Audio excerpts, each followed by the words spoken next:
Well, Dhiego, I know you had kind of a frustrating 2020 with cancellations and that sort of thing, and then you come back and you come up short. What's this time been like? Has it been frustrating? Has it been kind of a testing time for you? No, not at all, man. That's the time I grew the most, Grew the most in this time off. It was definitely tough coming back, but we made it back, and now I feel like I got a rhythm, I had no rhythm in that Bilal fight, and he has a lot to do with that, It was all his fault. He was supposed to give me a little break, and he did nothing. It just kept pressuring me. So, I wasn't able to find any rhythm that fight. But right after the fight, man, I was like, oh, my God, this is what I needed. I felt amazing right after. I was like, man, I want to get it back ASAP. Like, I felt like I got my rhythm back, and we're here now, man. I'm excited. Only 4 months after, so that's just perfect timing to rest up, right back to training camp, and it worked out amazing. I feel amazing. I was going to ask you, so that's no accident, 4 months. Did you press and say, like, dude, I got to get back in there? Oh, absolutely. I told him right away, get me back in there ASAP, and, we got it. Yep. So we talk about that, like some fighters say, oh, I don't believe in ring rust, right? But do you think it's a real thing? Like, what is it? Can you explain, like, what the difference is when you haven't fought in so long? Absolutely, man. It's real. It's definitely real. And, everybody's different. Everybody's got their own opinion. But I'm a real guy, man. I'm not going to sit here and say it's not true. Some guys try to hide their fear. It's like, no, I face my fears, So for me, it was real. And it's just about the timing, the rhythm, just being in there. It's like the timing, just to get that competition timing. You can train as much as you want, but until you're in there, it's that timing. It's real. It's like football, man. You play football, you have your scrimmages before. It's all that. Once it gets to the real game, you know who's going to play and you know who's got the timing. So I just didn't have any timing and rhythm. That's what it was. So all good. You're like the most positive guy I know. Like, do you have like one bad night after the loss, or like one bad day, or is it just right away like, oh well? No, man. I try to be like Jesus every day of my life, man. That's my goal. Live like Jesus every day of my life and get better each day. But I'm like this always, man. I have my days. There's tough days. Of course, there's time that I have a bad day here and there. But no, man, this is me. I'm like this everywhere. It's just if you can bring positivity into this world, and that's the thing. Be more like Jesus every day. It's hard, but if you do it, you focus on that, you just grow. You just grow. That's awesome, man. So you got the quick turnaround you wanted, and you get a name, right? Matt Brown. What happens when that's the matchup they give you? Does that excite you? Absolutely, man. If that doesn't excite you, I don't know why you're in the sport, I hesitated right away just because he trained me at the Ultimate Fighter. He was one of Dillashaw's coaches, and I'm old school, man. If you help me, there's no way I'm going to fight you and all that, but a guy like Matt Brown, he would feel disrespected if I didn't take that, He's just like, really? Like, why are you being such a wimp? Like, take the fight, So that's what he brought, man. He's a guy he's so real like that, and he's so tough, man. Just that mentally tough guy. And I'm sure he would feel disrespected if I didn't take it. So I was like, yeah, I have to. And it's just excitement, man, just to fight a guy like Matt Brown. He's going to bring it. I don't back down from a fight. So, and it's perfect for me, man. He's the guy that can back you up and really hurt you, and this is where I had trouble before in fights. So this is for me like it's a fight within myself. It's like, you gonna let that happen or what? So it's great. It's grown me in this camp, and it's gonna show in the cage. That's awesome. So getting ready for a guy like Matt Brown, do you have to have a different mentality at all? Everybody you face is a killer, right? But we've seen the brawls, the wars that he's been in. Do you have to have your mindset a little bit different, knowing like we might be in for something, Absolutely. Absolutely, man. And this camp was one of the hardest camps for me because of that. I know what he brings to the table. I know how he trains.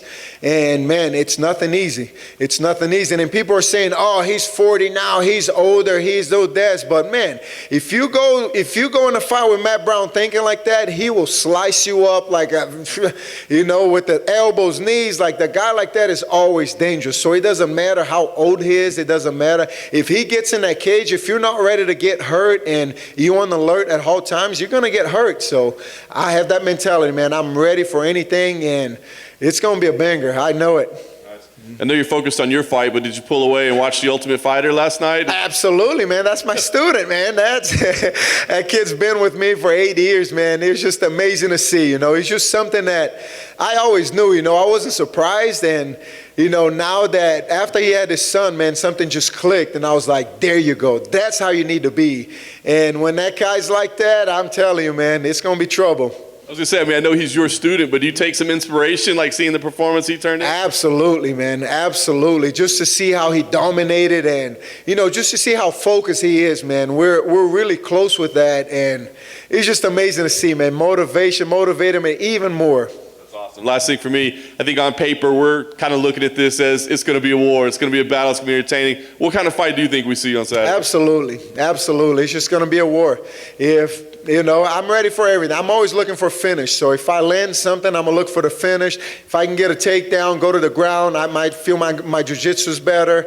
And, but I'm ready for a banger, man. You know what I bring to the table, and it's not going to be any different in this one.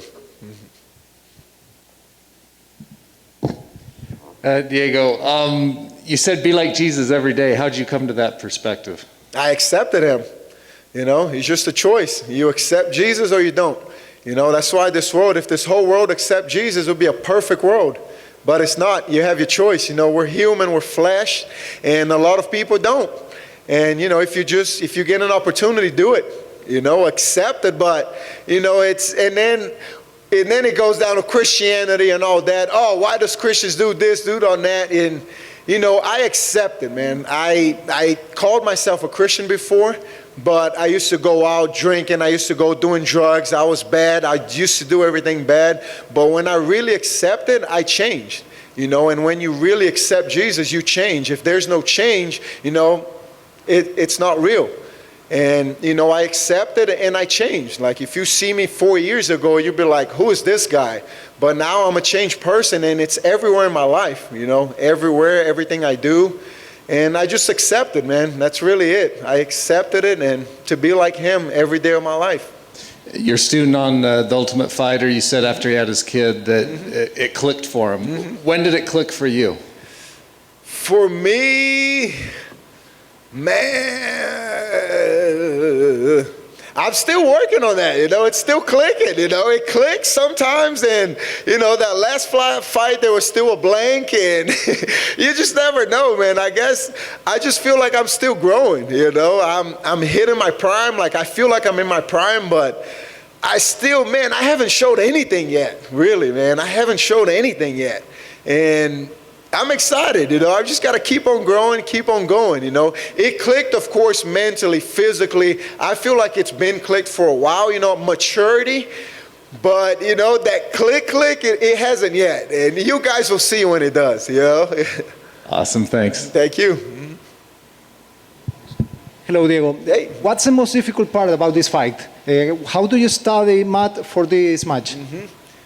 Most difficult part of every fight is a camp, The fight is just, until you get in there, you don't know what's going to happen. So you can prepare all you want, but the hardest is the camp, just training, man. Getting up every day, got to go train. Even when you're hurt, even when you're tired, you still got to go train. So training camp is the hardest, man. This is the fun part, man. This is the blessing that follows, So the fight time and all that, that's exciting, man. Once you get in there, if he does something different, I got to do something different. So you never can prepare. You never prepared for a fight. You are, but until you get in there, you don't know what's going to happen. And in this game, man, game of inches, anything can happen in this game. So I'm just ready. The hardest part is done. It's the camp. I see you very happy about today and the fight. What's next for you, no matter what happens this Saturday? No matter what happens, just keep chasing my dream, man. Be a UFC champion. That I just fought a ranked guy. He's in the top 10 now, and I think, got left the ranking. So, there's a lot of changes going on, a lot of welterweights coming up, Kevin Lee coming up. So there's a lot of mix-up, and, and with a guy like Matt Brown under my name as a win, that puts me right there, close to that top 15 and then top 10, top 5 championship. That's the main goal, man. When I don't have that goal anymore, I'll retire. So that's the main goal for me, and I'm going to keep chasing it. Are you following the Brazilian team in the American Cup? Yes, Copa America, of course. Yeah, following that. Been good. Brazil's going to take it again. Yeah, I think so. I think so. Thank you. Thank you. Cool.